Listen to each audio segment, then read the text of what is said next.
Student, welcome in class physics. Today we have to explain about capacitor. तो student इससे पहले हम सबसे पहले ये टर्म आपको एक्सप्लेन करेंगे कि कंडक्टर क्या होता है, इंसुलेटर क्या होता है, डाइलेक्ट्रिक सबस्टेंस क्या होता है, कैपेसिटर क्या होता है और रेजिस्टर्स, इंडक्टर्स। तो सबसे पहले हम करेंगे कंडक्टर के बारे में। कंडक्टर क्या होता है? जो इट इज़ अ सबस्टेंस, एक ऐसा सबस्टेंस जो जिसमें इलेक्ट्रिसिटी ईजिली फ्लो हो सकती है, इलेक्ट्रिक ईजिली कैन पास, जिसके अंदर इलेक्ट्रिसिटी पास हो, दैट इज कॉल्ड कंडक्टर। अब इलेक्ट्रिसिटी क्यों पास होती है? तो मान लो सपोज दैट मेरे पास कोई एक ऐसी वायर है, इलेक्ट्रिकल वायर कॉपर की है। तो जब इसको हमने किसी इलेक्ट्रिक फील्ड यानी किसी बैटरी या सेल से हमने कनेक्ट किया तो इसमें करंट ईजिली से फ्लो होती है। अब करंट की डायरेक्शन क्या है? पॉजिटिव से नेगेटिव। तो पॉजिटिव से नेगेटिव क्यों होती है? क्योंकि इसके अंदर जो इलेक्ट्रॉन्स होते हैं, इलेक्ट्रॉन्स बेटा फ्लो करते हैं, क्योंकि इलेक्ट्रॉन्स किसकी तरफ अट्रैक्ट होंगे? पॉजिटिव की तरफ। और करंट की डायरेक्शन इलेक्ट्रॉन के मूविंग की डायरेक्शन के अपोजिट डायरेक्शन में फ्लो होती है कि इलेक्ट्रॉन जैसे अट्रैक्ट या swift towards the positive terminals, तो current flow the positive to negative. तो यहाँ पे इलेक्ट्रिक फील्ड सेटअप होता है पॉजिटिव से नेगेटिव, क्योंकि यहाँ पे इलेक्ट्रिक फोर्स है। क्या है? Electric force. तो इलेक्ट्रिक फोर्स की डायरेक्शन ये इलेक्ट्रिक फील्ड की वजह से। आप इंसुलेटर की बात करते हैं, क्योंकि ऐसे सबस्टेंस होते हैं which do not carry any free electrons, जिसके अंदर कोई फ्री इलेक्ट्रॉन्स नहीं होते हैं, तो therefore it does not conduct electricity. इसलिए इलेक्ट्रिसिटी कंडक्ट, अब इलेक्ट्रिसिटी इंसुलेटर क्यों नहीं कंडक्ट करते हैं? क्योंकि इनके अंदर कोई फ्री इलेक्ट्रॉन्स नहीं होते। किसके अंदर? इंसुलेटर। अब हम डाइलेक्ट्रिक सबस्टेंस की बात करते हैं, जैसे डाइलेक्ट्रिक सबस्टेंस। डाइलेक्ट्रिक सबस्टेंस क्या होते हैं कि वैसे तो normally it behave as a insulator. कौन? Dielectric substance. बट जब इनको इलेक्ट्रिक फील्ड के अंदर रखा जाता है, मान लो जैसे मेरे पास कोई इलेक्ट्रिक फील्ड है, एक पॉजिटिव प्लेट है और एक ये पॉजिटिव प्लेट है और ये नेगेटिव प्लेट। अब यहाँ पे हमने कोई डाइलेक्ट्रिक स्लैब रखा हुआ है, ये डाइलेक्ट्रिक स्लैब है। अब डाइलेक्ट्रिक स्लैब जब इलेक्ट्रिक फील्ड के अंदर रखते हैं, क्योंकि यहाँ पे इलेक्ट्रिक फील्ड डायरेक्शन क्या है? ई नोट। आप किसी इलेक्ट्रिक फील्ड को, जब किसी डाइलेक्ट्रिक स्लैब को इलेक्ट्रिक फील्ड के अंदर रखते हैं, तो यहाँ पे इट बिकम्स, तो ये जो डाइलेक्ट्रिक सबस्टेंस है ये क्या हो जाता है? कंडक्टर। क्यों बनता है कंडक्टर? क्योंकि किसी सबस्टेंस के अंदर क्या होते हैं? प्रोटॉन और इलेक्ट्रॉन। तो इसमें जो इलेक्ट्रॉन्स होंगे वो attract toward the positive plate, और जो प्रोटॉन्स हैं वो attract toward the negative plates. तो इसके अंदर जो इलेक्ट्रिक फील्ड की डायरेक्शन होगी बेटा, वो होगी पॉजिटिव। हमेशा इलेक्ट्रिक फील्ड डायरेक्शन क्या होती है? पॉजिटिव से नेगेटिव। तो डाइलेक्ट्रिक सबस्टेंस के अंदर जो इलेक्ट्रिक फील्ड डायरेक्शन होगी पॉजिटिव से नेगेटिव, यानी जो एक्सटर्नल फील्ड है उसके अपोजिट डायरेक्शन में फील्ड है। तो यहाँ पे जो एक्सटर्नल फील्ड है उसकी वैल्यू को रिड्यूस करता है इंटरनल इलेक्ट्रिक फील्ड, इसको बोलते हैं पोलराइजेशन इलेक्ट्रिक फील्ड। और ये जो चार्ज है बेटा अंदर वाला, इसको हम बोलते हैं इंड्यूस्ड चार्ज। इंड्यूस्ड चार्ज, क्योंकि ये टेम्परेरी चार्ज होता है। क्या होता है? Temporary charge. क्योंकि ये चार्ज किसकी वजह से प्रोड्यूस हुआ है? Due to external electric field की वजह से। तो क्लियर हो गया डाइलेक्ट्रिक स्लैब क्या है। अब हम बात करते हैं कैपेसिटर की। कैपेसिटर बेटा एक डिवाइस होता है। क्या होता है? डिवाइस। और एक ऐसा डिवाइस जो चार्ज को स्टोर कर सकता है, चार्ज को स्टोर कर सकता है। तो it is a device having ability to store charge, मतलब स्टोर चार्ज। ये चार्ज को अपने अंदर क्या करता है? स्टोर।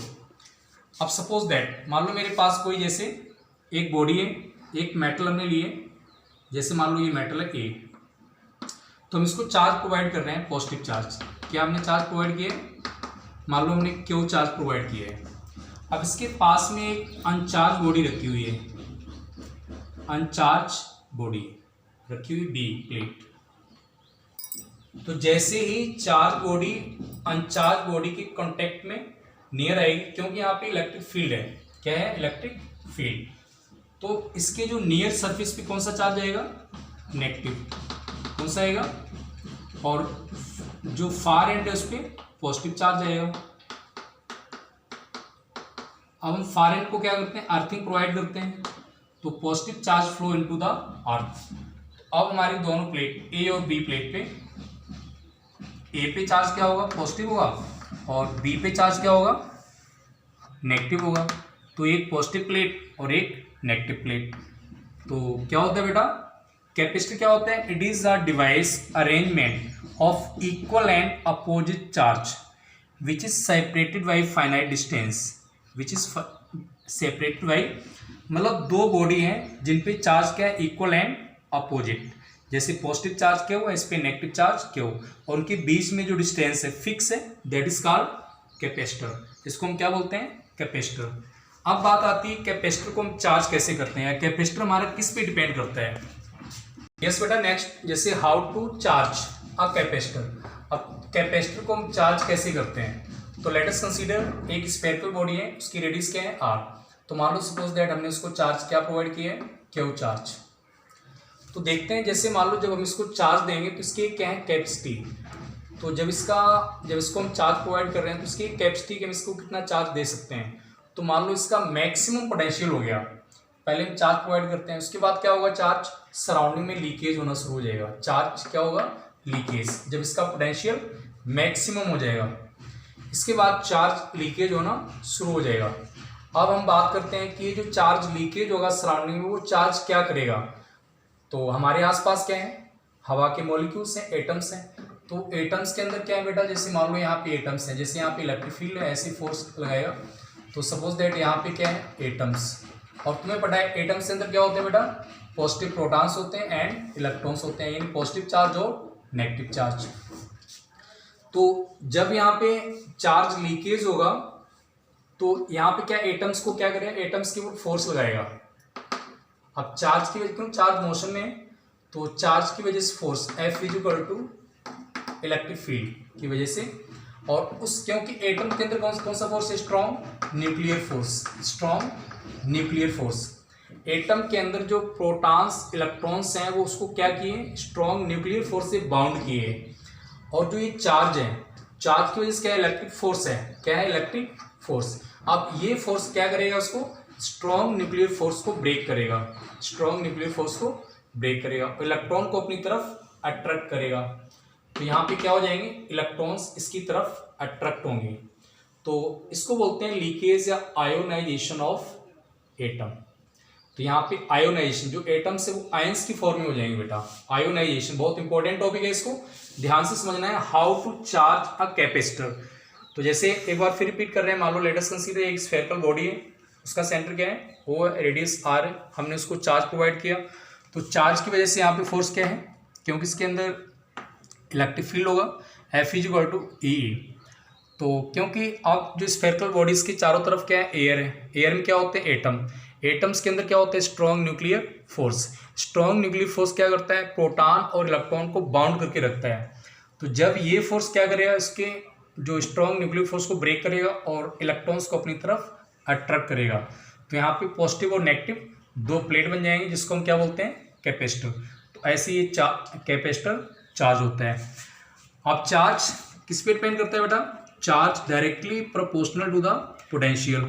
तो charge is equal to CV। C क्या है, कैपेसिटेंस है, C कैपेसिटेंस। कैपेसिटेंस क्या होता है, ये प्लेट के शेप और साइज पे डिपेंड करता है, चार्ज और पोटेंशियल पे डिपेंड नहीं करेगा। कन्फिग्रेशन ऑफ द जो कैपेसिटर होगा उसका कन्फिग्रेशन क्या है, उसके डायमेंशंस क्या है, उसका एरिया कितना है, उसकी लेंथ साइज क्या है, उसका मटेरियल किसका बना हुआ है, उस पर डिपेंड करेगा। तो C is equal to Q/V। और कैपेसिटेंस की इसकी स्टैंडर्ड यूनिट क्या होती है बेटा, फैरेड। क्या होती है, फैरेड। और इसका सिंबल क्या होता है, F। तो 1 माइक्रोफैरेड, ये माइक्रोफैरेड होता है, 1 microfarad is equal to 10⁻⁻6 farad. और 1 मिलीफैरेड होता है, ये होता है 10⁻⁻3 फैरेड। 1 पिकोफैरेड होता है, तो ये वैल्यू न्यूमेरिकल्स में आपको करने में मदद मिलेगी, 1 पिकोफैरेड। और इसकी स्टैंडर्ड यूनिट क्या होती है, फैरेड। अब वैसे नॉर्मल फार्मूले अकॉर्डिंग क्या आएगी, Coulomb volt inverse, Coulomb volt. अगर हम इसके डायमेंशन फार्मूला की बात करते हैं बेटा, तो चार्ज बाई वोल्टेज। अब वोल्टेज यानी पोटेंशियल डिफरेंस का फार्मूला क्या होता है, तो पोटेंशियल डिफरेंस क्या होता है, वर्क पर यूनिट चार्ज। और वर्क के डायमेंशन क्या होते हैं, फोर्स इनटू डिस्प्लेसमेंट।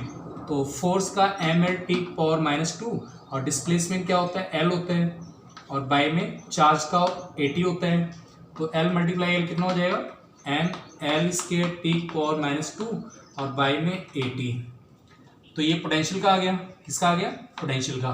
तो ये वैल्यू यहाँ पुट कर देंगे। तो C is equal to Q by V, और क्यू का डायमेंशन क्या होता है बेटा, 80 होता है, क्योंकि करंट का फार्मूला क्या होता है, rate of flow of charge. तो यहाँ पे Q is equal to I multiply T, I का क्या होता है ए, टाइम का टी, और पोटेंशियल डिफरेंस वी, वी का हम निकाल चुके हैं कितने हैं, M L square T power minus 2, और ए टी ऊपर चला जाएगा, रिवर्स हो जाएगा, तो ये ए टी का स्केयर हो जाएगा। तो यहाँ पे ए की पावर 2, टी की पावर 2, और ये एम की पावर क्या हो जाएगा, -1, एल की पावर -2 और टी की पावर 2, नेगेटिव पॉजिटिव हो जाएगा। तो यहाँ पे अब इसको राइट करेंगे, मास का डायमेंशन क्या है, -1, और लेंथ की डायमेंशन क्या है, एल की पावर -2 और टी की पावर 2, टी की पावर 2 कितना हो जाएगा, टी की पावर 4 हो जाएगा, और ए की पावर 2। तो ये डायमेंशनल फार्मूला ऑफ कैपेसिटेंस, क्या है ये, कैपेसिटेंस का डायमेंशनल फार्मूला। तो रेजिस्टर्स आप लोग करेंगे सेकंड यूनिट में, इंडक्टर्स आप लोग करेंगे मैग्नेटिक फील्ड में। तो ये सेम टॉपिक है, लगभग एक जैसे, इनको ध्यान रखना है बेटा। एक ध्यान रखना, जैसे रेजिस्टेंस की बात कर रहे हैं, जैसे V इक्वल टू क्या होता है, IR। अगर हम कहें रेजिस्टेंस किस पे डिपेंड करता है, तो रेजिस्टेंस हमारा वोल्टेज और करंट पे डिपेंड नहीं करता है, रेजिस्टेंस डिपेंड करता है लेंथ और एरिया पे, लेंथ और एरिया पे। ऐसे जो हमारा कैपेसिटेंस है वो चार्ज और पोटेंशियल पे डिपेंड नहीं करता है। बहुत इंपॉर्टेंट पॉइंट है ये, IIT में कई बार पूछते हैं कि capacitance depend the configuration of the, जो प्लेट होती है, जो कैपेसिटर होता है उसका जो कॉन्फ़िगरेशन है, मेटेरियल, उस पर डिपेंड करता है, चार्ज और वोल्टेज पे नहीं डिपेंड करता है। क्योंकि अलग अलग जो कैपेसिटर होते हैं उनकी पर्टिकुलर क्या होती है, कैपेसिटी होती है कि वो कितने चार्ज को अपने अंदर स्टोर करके रख सकते हैं। ऐसे जो हमारा रजिस्टर्स होता है, रेजिस्टेंस की एक क्या होती है, वो इसकी स्पेसिफिक रेजिस्टेंस होता है कि वो अपने अंदर कितना करंट को प्रोवाइड कर सकता है। तो उसके लेंथ, एरिया पे डिपेंड करता है, पोटेंशियल और करंट पे डिपेंड नहीं करता है। Thank you.